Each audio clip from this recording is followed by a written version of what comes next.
সম্মানিত কৃষক কিষানী ভাই বোনেরা, আসসালামু আলাইকুম রহমতুল্লাহ। আপনাদেরকে জানাই কৃষকের বন্ধু আসমাউল মণ্ডল ইউটিউব চ্যানেল থেকে স্বাগতম। আশা করি আল্লাহ তাআলার রহমতে আপনারা ভালো আছেন। ইনশাআল্লাহ আল্লাহ তাআলা আমাকেও ভালো রেখেছেন।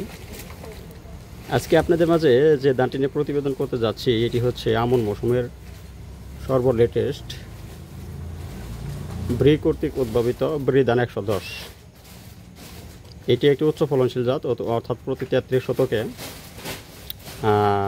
20 থেকে 22 মণ পর্যন্ত ফলন দিতে সক্ষম এবং এর জীবনকাল 120 থেকে 25 দিন। এই ব্রি ধান 110 একটি বন্যা সহিংসু জাত।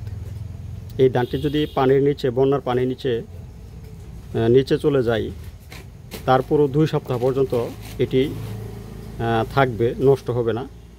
2 সপ্তাহ পরেও যদি বন্যার পানি থেকে বের হয়, আবার পুনরায় ধান হয়ে যাবে। তবে যদি বন্যার পানির নিচে চলে যায়, তাহলে এই ধানটির জীবনকাল একটু বাড়বে, সেই ক্ষেত্রে 130 থেকে 35 দিন হবে। আর যদি পানির নিচে না চলে যায়, তো সেই ক্ষেত্রে 120 থেকে 25 দিন ফলন হবে।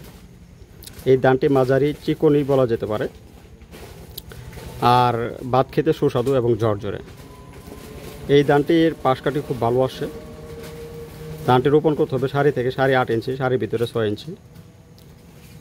প্রত্যেক গুছিতে 2-3টা করে চারা দিয়ে রোপণ করলেই যথেষ্ট। পাশকাঠি খুব ভালো আসে এবং ফলনও ভালো, কারণ আমন ধান 33 শতকে বিঘায় যদি 20 থেকে 22 মণ ফলন আসে, খারাপ না, ফলনও ভালো, ভাত খেতেও সুস্বাদু এবং ঝরঝরে। এই ব্রি ধান 110 সবচেয়ে বড় যে বৈশিষ্ট্য, ভালো একটা গুণের হইল এটি বন্যা সহিংসু। অনেক এলাকায় আছে বন্যার পানি নিচে চলে যায়, বা পানি বৃষ্টির পানিতে তলায় যায়, এরকম অনেক জমি আছে।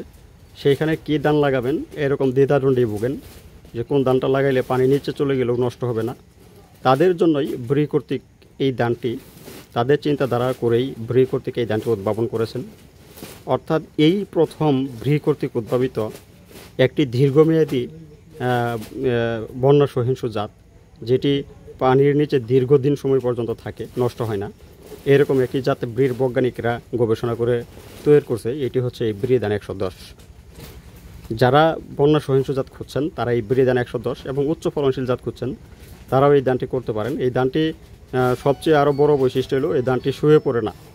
এর গাছ খুব শক্ত এবং শক্তপিক্ত, যার কারণে গাছটি শুয়ে পড়ার সম্ভাবনা খুব কম থাকে। এটি মাঝারি উঁচু হয় এবং যেহেতু পাশকাঠি বেশি আসে, সেই ক্ষেত্রে আপনারা এই ধান চাষ করলে খড়ের পরিমাণও বেশি পাবেন। আর এই 110 ধানের যতটুকু আমি দেখতে পেরেছি, এই ধানের চিট হয় না, চিটের পরিমাণ নাই বললেই চলে। তাই যারা এই ব্রি ধান 110 বন্যা সহিংসু জাত খুঁজছেন, তারা বীজ আমার কাছ থেকে নিতে পারবেন। আমার নাম আলহাজ মোহাম্মদ আসমাউল মণ্ডল, পিতার নাম বাহাদুর মণ্ডল, শেরপুর জেলা, শেরপুর সদর উপজেলা, কামারেশ্বর গ্রাম। বাড়িটা হচ্ছে মণ্ডল বাড়ি, অর্থাৎ বাহাদুর মণ্ডল বাড়ি নামে পরিচিত। আমার মোবাইল নাম্বার হচ্ছে 01911795098। মোবাইল নাম্বারটা আবারও বলছি, 01911795098। তাই যারা এই বন্যা সহিংসু ব্রি ধান 110 বীজ নিতে চান, তারা আমার সাথে এই নাম্বারে যোগাযোগ করে সারা বাংলাদেশের যে কোনো প্রান্ত থেকে কুরিয়ার মাধ্যমে সংগ্রহ করতে পারবেন, অথবা আমার ঠিকানা অনুযায়ী বাড়িতে এসেও নিতে পারবেন। আপনাদের আগামী কৃষির প্রযুক্তি উন্নয়নে দোয়া রেখে এবং ভালো ফলনে আশা ব্যক্ত করে এবং আপনাদের সুস্বাস্থ্য কামনা করে এখানেই শেষ করছি। আসসালামু আলাইকুম রহমতুল্লাহি ওয়া বারাকাতুহু।